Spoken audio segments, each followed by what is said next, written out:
Okay, so quick thing I was looking at in for early loot was the positioning for getting the clip here, because obviously getting a clip predictably would help a lot with the consistency of the trick, because right now the current method that a lot of people use is just like walk forward and then hope that you'll get it after a certain point. Obviously there's a save state, so like I kind of have an idea of when I'll get it. But something I'm finding that seems to work a little better, for me at least, is doing this like short charge into a spot and then trying to get a charging jump after that. And you can see, like, if you do it a little bit early, you get just proxied back inbounds. Also just woke up to make this video, so I'm not practiced right now, but you can kind of see the idea though. I'm trying to get a charging jump, not a... Yeah. Anyways, you get the idea. What I found that's more interesting than just, you know, doing a charge into it, the benefits of this, I guess, I should go over. Doing just a straight charge, no inputs needed for directionals, which is really big because on D-pad, it's a little bit hard to like just walk exactly along the seam once you're in a good position. Like you either have to press like up and then left and like kind of wiggle towards it, or you have to like try and hit diagonal at the same time. And even then you're not moving exactly along the seam for the clip.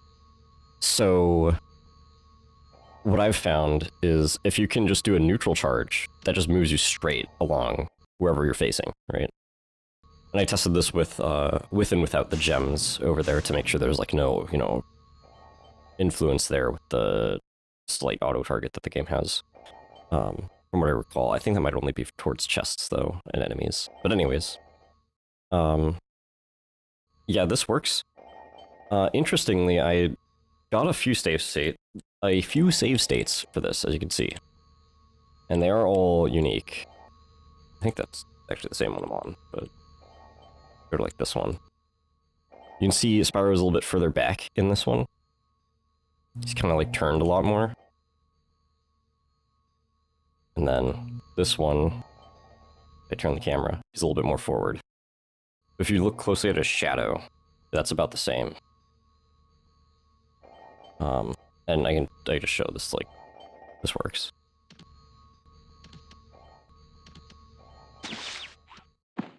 And then I'm not good at the timing the charging jump or early loot to begin with, so this is just going to be a disaster, but you see it works. Why I have this scene open, though, is so I can actually show the, each of these kind of like all together. So I'll go to that now. So here's each of the positions. When I go through these, so you can see, like, as I step through these, if you look really closely at Spyro's shadow for the angle, they're all pretty much the same, which is something I noticed. You can see it's like very slightly to the left, like the tail part of the shadow is slightly to the left of the seam on the ground for the tiles in every single one of these. And these were all unique save states too, so they're all different.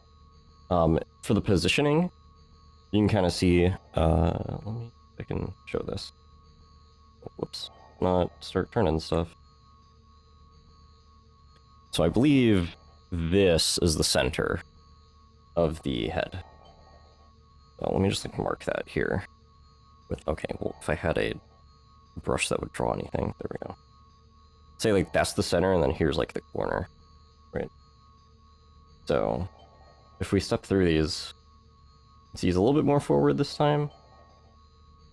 Like his paw is like right on the line there, and then this one, actually a little bit more forward, whereas here's the line.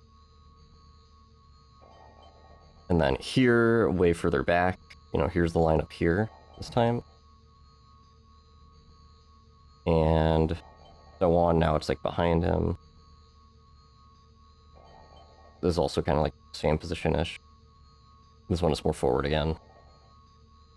This one is when you're really far back. Like it's way in front of him. So you can see there's like a range of like pretty much anywhere within this area, even like probably a little bit more forward.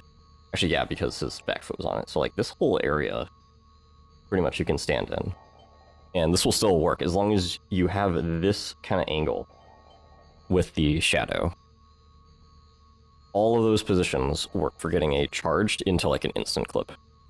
Or I don't know if it's an instant clip, but it's a predictable clip underground.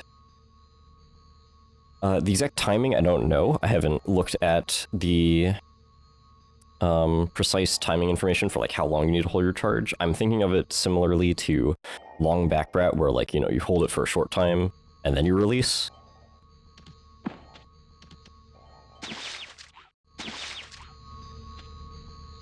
So I think that's how you can do it, and I will try and do this. Yes, this one you can see like I'm in the center, kind of. I think, yeah, this is the safe state where it won't work. But this one is like my setup safe state, so I could like do this from, you know, let's say I'm way over here. I'm gonna set this up live. Hopefully get it the first time. If not, then I'll just go back to like the not fully set up safe state. But you can see what I try to do is I walk to the edge right until Spyro's front feet are in front of the tile. You can kind of see they're like kind of in front. Then I angle it to be, that looks about good.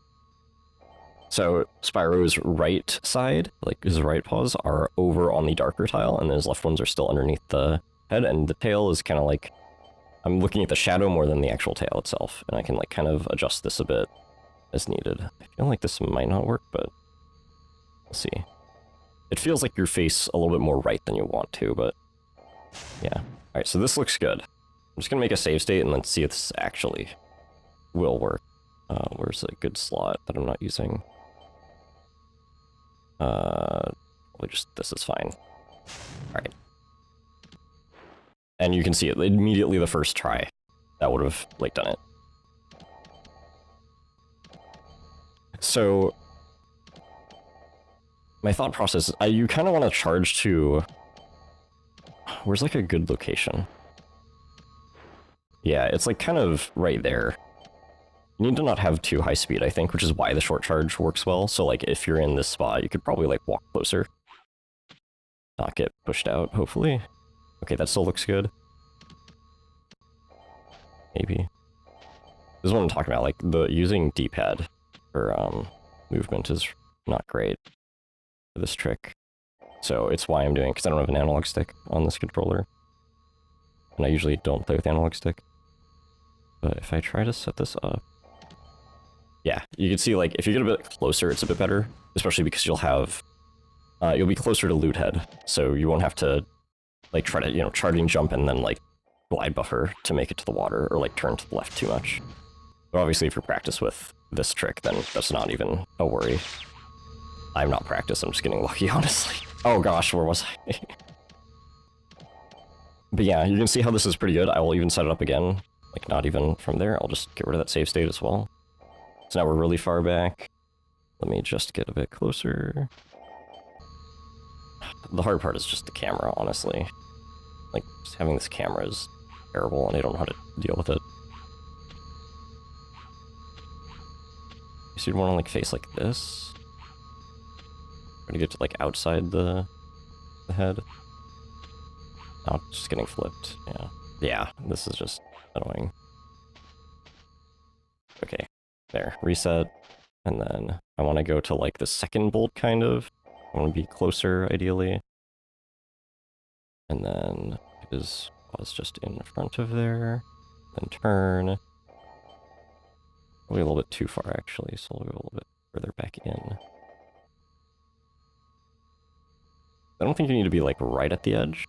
I think there's still, like, a little bit of leniency in the position, but obviously the better. The closer, the better. Alright, this looks like it's good. I'll just save state again. Then I'll just pretend that I don't have a save state. Yeah. No, this is not quite working. So I'd probably want to do like more to the left then. Or more to the right, sorry. Now this looks good. Yep. So there's still obviously a lot of execution component to it, like just knowing this setup does not make it any easier, really. It just makes the actual clip component, like where you get pushed under the floor, a bit more predictable. So it's like, even if you're using pause buffers, or even if like you're not in like 100% sure if you'll get it, you know, it makes that part at least a little bit more consistent, I feel. Because you don't have to deal with, you know, walking movement where like your speed is very variable. You don't have to worry about like your inputs being really off, because even on analog stick, like you're not going to hold the exact angle every time, probably. Like it'll be slightly different diagonal if you're trying to walk like that, or if like you hold up and then turn to the left, like you're going to be slightly different positions and angles each time. And if you move at different speeds, obviously he might clip differently, so this just makes a very consistent flip where it's fast downwards, which isn't like ideal.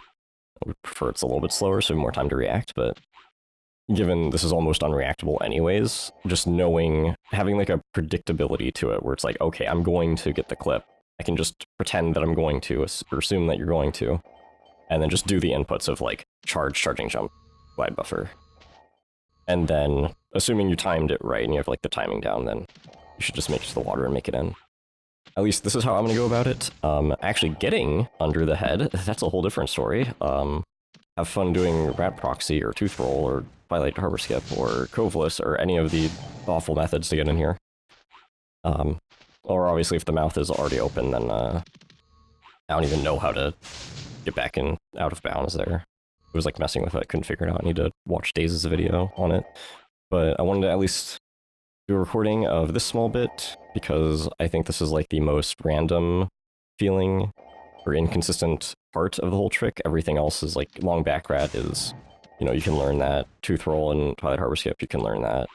Getting out of bounds and underneath it is pretty simple. It's just this part that's like really lowers the consistency. So having something that improves that is good. So again, show it one more time just to end it off. It's once you get into this sort of position where you're looking at the shadow to make sure that it's like slightly to the tail part of the shadow, slightly to the left of that line, or I guess aligned with it, depending on how you're looking at it. I see it as more left. Spyro's feet, whoops. Forgot that opens it because I'm on practice codes. Spyro's right feet are on the right side, left feet on the left side. It's kind of like right, he's like kind of standing right on that line. And then ideally you'd want to kind of position Spyro in the center of this like square of tiles, like in the corner of these four, because then you're like nicely distanced away and you have a better chance of getting the clip in time. I believe this works with open head too. Again, this is all with closed head, because assuming you're just going to be doing that. I do wonder if this works with open head. We'll just try real quick, because I can do that. Yeah, it just works exactly the same. So, this doesn't change whether you have open head nasty. It doesn't matter if there's gems here, which ideally you'd probably collect them already at this point in the run. None of that matters. So, it's just getting that angle and position, or range of positions really, from like that entire, you know, this entire spot.